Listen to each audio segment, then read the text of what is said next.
खरी शिवसेना कोणती हे एकनाथ शिंदेंनी महाराष्ट्राला सांगितलं. अमित शहांकडून शिंदेंचं कौतुक. तुम्ही 10 वर्षात मुंबईसाठी काय केलं. धारावी पुनर्वसन प्रकल्पावरून ठाकरेंच्या आरोपांनंतर अमित शहांचा हल्लाबोल, तर महायुती सरकारच्या विकास कामांचा पाढाही वाचला. उद्धव ठाकरेंची आमदार खासदारांसोबत डिनर डिप्लोमसी. मनसे युती होईल की नाही माहीत नाही, मात्र एकट्यानं लढण्याची तयारी ठेवा. युती संदर्भात स्थानिक पातळीवर आढावा घ्या. उद्धव ठाकरेंच्या सूचना. उद्धव ठाकरेंमध्ये युतीसाठी यापूर्वी कधी असा उत्साह दिसला नाही. अचानक सकारात्मक कसे झाले. मनसे नेते संदीप देशपांडेंनी सुनावलं. राज ठाकरे योग्य वेळी योग्य निर्णय घेणार. देशपांडेंचं भाष्य. राज ठाकरेंसोबत युती संदर्भात महाराष्ट्र आणि मराठी माणसाच्या एकजुटीबाबत शिवसेनेची भूमिका ही शेवटच्या क्षणापर्यंत सकारात्मक. उद्धव ठाकरेंनी हा विषय वारंवार धरून ठेवलाय. संजय राऊतांचं वक्तव्य.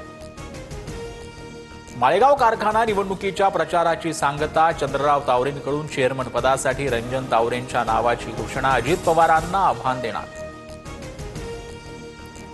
पालघर स्थानकावर ओव्हरहेड वायर तुटल्यानं अजमेर बँड्रा मार्गावरील रेल्वे सेवा विस्कळीत. दुरुस्तीचं काम सुरू. एक्सप्रेस आणि लोकल गाड्या 2 तासांपासून थांबून चाकरमान्यांचे हाल.